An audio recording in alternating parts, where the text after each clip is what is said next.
Ben, donc, la troisième partie sont les design patterns de comportement.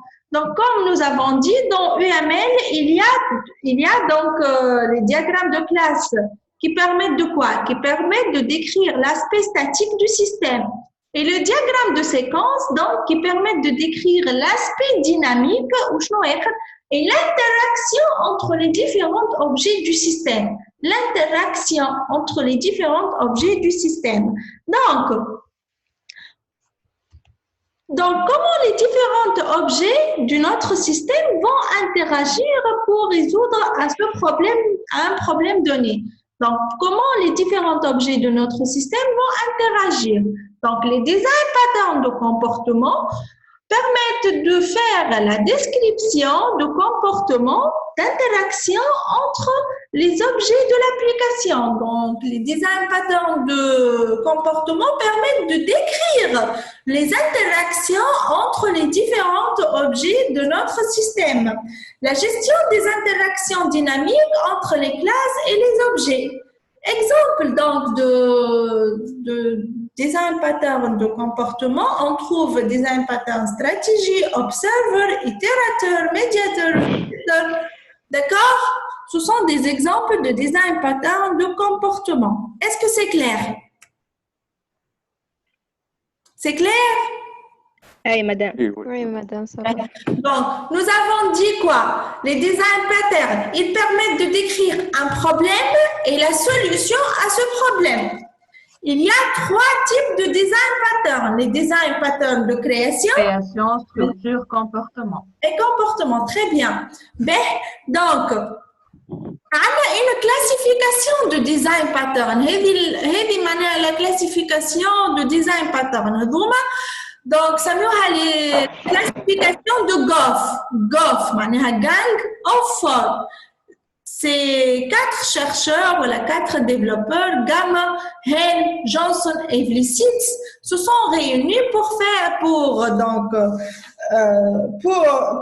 cette classification de design pattern.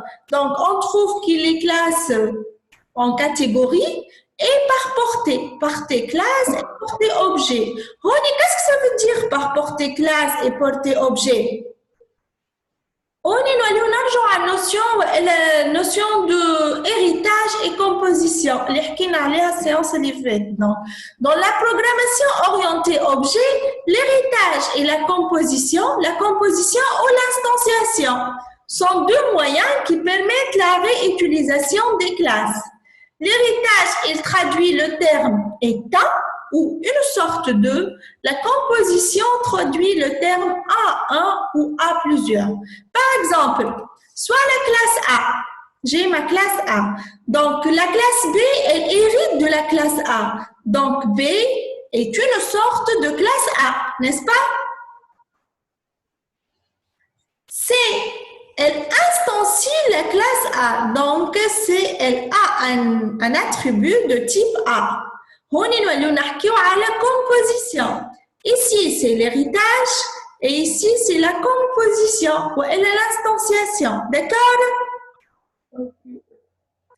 J'ai ma classe A qui a deux variables V1 et V2 et qui a une méthode 1 qui fait la somme de V1 et V2. La classe B est une sorte de classe A. Elle hérite de classe A. Donc, en Java, qu'est-ce qu'on écrit? Public class B extends A int V3. Comment j'utilise les attributs ou les méthodes de la classe A? Il suffit d'utiliser super. Parfois, Java. Oui. D'accord. Super classe. Super, d'accord, pour parler de la classe mère. Donc ici, c'est la classe mère et celle-là, c'est la classe fille. Donc, ça, c'est la réutilisation par héritage, la réutilisation des méthodes de la classe A par héritage. On peut réutiliser les méthodes de la classe A par composition, par objet ou par instantiation. Donc, C a un attribut de type A. Donc, j'ai la classe A comme d'habitude, qui a deux attributs V1 et V2. Public int method 1, elle fait la somme de V1 et V2. Donc, comment réutilise la classe A. Dans la classe C, je vais créer un attribut de type grand A qui est égal new A. Donc, je fais une instantiation de la classe A. Puis, dans la méthode 2, qu'est-ce que je vais faire? A.méthode 1. Donc, je peux appeler les méthodes de la classe A. Ici, j'ai utilisé les méthodes de la classe A par instantiation, par composition. D'accord? هوني علاش هذوما نعاودو نحكيو عليهم خاطر في الكلاسيفيكاسيون دو غوف il permet de classer les design patterns ceux qui veulent il permet de classer donc les design patterns ceux qui préfèrent la composition et ceux qui préfèrent l'héritage d'accord. Ben, donc, les design patterns, on a une portée de design pattern. Dans l'orienté objet, donc, comme on a dit, il y a deux façons de réutiliser les classes. Soit par héritage, on appelle la portée de classe. Donc, les design patterns se focalisent sur les relations entre les classes et leurs sous-classes. Ou bien, soit par instantiation, c'est la portée d'instance ou d'objet. On se focalise sur la relation entre les objets. Est-ce que c'est clair? Donc, il y a des design patterns qui préfèrent utiliser l'héritage et d'autres design patterns qui préfèrent utiliser l'instanciation. Est-ce que c'est clair?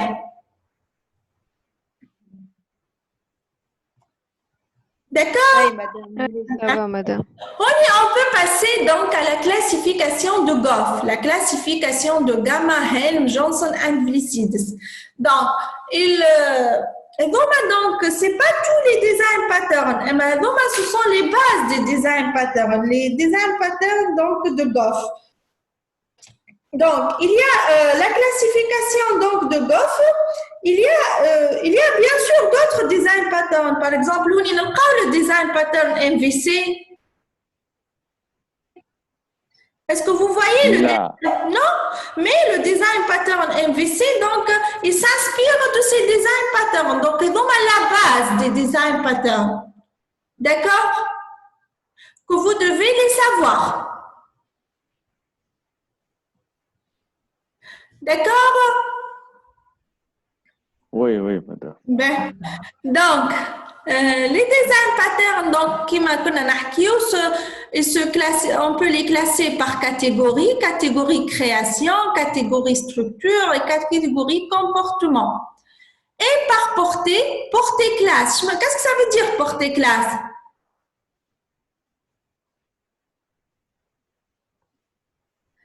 Il préfère l'utilisation de l'héritage. Et portée objet, qu'est-ce que ça veut dire? Composition. La composition. Très bien. Il préfère l'utilisation de l'instanciation et la composition. Donc, les design patterns de création, donc on trouve factory method, abstract factory, builder, prototype, singleton. De structures, donc on trouve par exemple adapter, bridge, composite, décorateur façade, flyweight, proxy, etc. De comportement, il y a ceux qui préfèrent donc la portée de classe comme interpreter et template method. Et ceux qui préfèrent la portée objet, on trouve chain of responsibility, command, itérateur, médiateur, observer, state, strategy, visitor. Donc, هذوما les design patterns de Goff. قداش من واحد عندنا؟ قاعد أجمل تحسبوهم؟ Classe, l'objet. كلهم.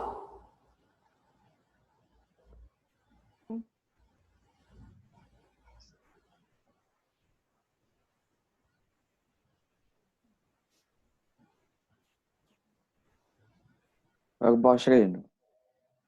24. شكون آخر يقول؟ شكون آخر حسب؟ شكون زاد؟ 5 خمسة. 5 اللي عملوا الكرياسيون هاو خاطر 5 كهو خادمين الكرياسيون. الآخرين سون دي كومبورتمون.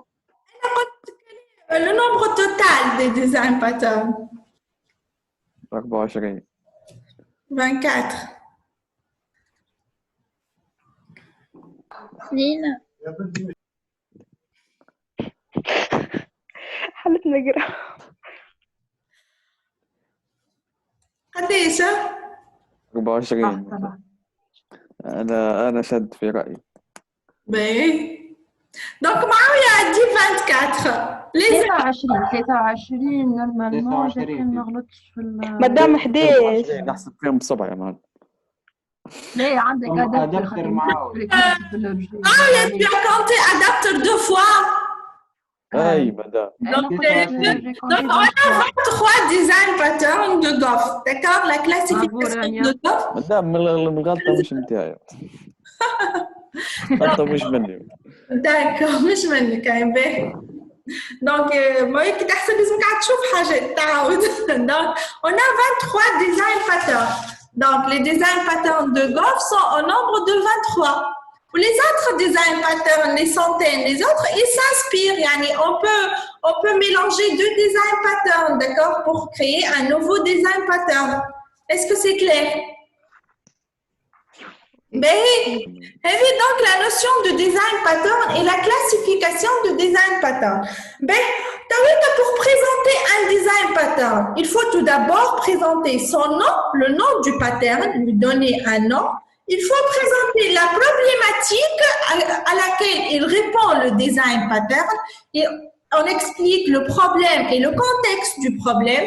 Il faut présenter la solution, l'architecture de la solution, la description des éléments, des objets, des relations qui permettent de concevoir la solution du problème en utilisant par exemple un diagramme de classe ou un diagramme de séquence. D'accord? Il faut présenter la vision statique et dynamique. Il faut présenter les conséquences, la description des résultats de l'utilisation de ce pattern, les avantages de l'utiliser et les inconvénients. Est-ce que c'est clair? Oui. D'accord.